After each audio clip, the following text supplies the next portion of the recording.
سەرەڕای هەڕەشەکانی چین بۆ داگیرکردنی تایوان و لێدوانە توندەکان بەهۆی سەردانەکەی نانسی پیلۆسی سەرۆکی ئەنجومەنی نوێنەرانی ئەمریکا، بەڵام لەشکرکێشێکی تەواو بۆ سەر تایوان هێشتا هەوڵێکی مەترسیدارە و کۆمەڵێک هۆکار هەن کە چین پەلاماری ئەو دوورگەیە نەدات، جگەلەوەی پەکین پلانی جێگرەوەی دیکەی هەیە بۆ لکاندنەوەی تایوان بە خاکەکەیەوە بەبێجان. سەرەڕای ئەوەی چین بانگەشەی ئەوە دەکات کە لەشکرکێشی بۆ سەر تایوان خێرا و ئاسان دەبێت، بەڵام بە بڕوای شارەزایان پەکین پێویستی بە هێرشێکی بەرفراوانی ئاوی و وشکانی دەبێت بۆ سەر تایوان کە ڕەنگە دەیان ساڵ بخایەنێت.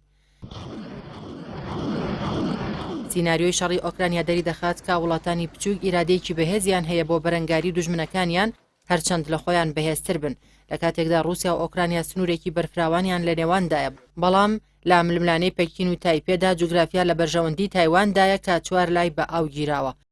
هۆکارێکی دیکەژەوەیە کە پەکین مەترسی جیۆسیاسی جەنگی داگیرکاری هەیە کە سەرەکی ترینیان ئەگەری چوونە ناو شەڕێکی ڕاستەوخۆیە لەگەڵ ئەمریکادا، ئەوە لە کاتێکدایە ئەکادیمیای سەربازی چین پێی وایە کە لەشکرکێشی بۆ سەر تایوان دەتوانێت ئیرادەی چینی باڵاتر نیشان بدات و ئەمریکا لە ناوچەی ئاسیا و زەریای هێمن بکاتە دەرەوە. لەلایەکی دیکەوە پرسیار لەسەر ئەوە هەیە کە واشنتن تا چەند ئامادەیە بچێتە شەڕە و ئایا بەڕاستی دەتوانێت بەرگری لە تایوان بکات، لە بەرامبەردا سەرکردەکانی چین نایانەوێت ڕابکێشرێنە ناو ململانەیەکی ڕاستەوخۆی سەربازی لەگەڵ ئەمریکا کە هاوپەیمانی تایوانە و ناشیانەوێت جەنگێک بکەن کە واشنتن پلانی بۆ دانابێت. هیچ کەسێک لا پەکینیش نایەوێت مەترسیەک بخڵقێنێت کە ئەگەری شکستێکی گەورەی لە دوادا بێت لەسەر دەستی بەهێزترین سوپای جیهان یان کۆتاییەکەی شەڕی ئەتۆمی بێت.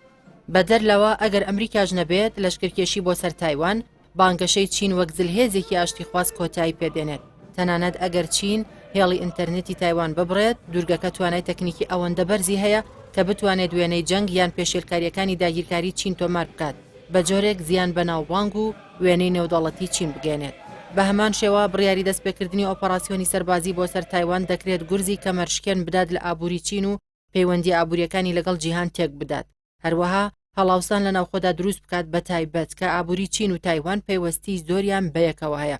دواهۆکاریش کە گرنگترینە چین پێی وایە سەرکەوتوو دەبێت لە گێڕانەوەی تایوان و لکاندنەوەی بە خاکەکەی لە ڕێگای هەوڵی دیکەوە وەک دروستکردنی نفوذ و لایەنگری خۆی لەو وڵاتە و ناچارکردنی بەخۆ بەدەستەوەدان و برەودان بە بیرۆکەی یەکگرتن لەگەڵ چینی گەورە.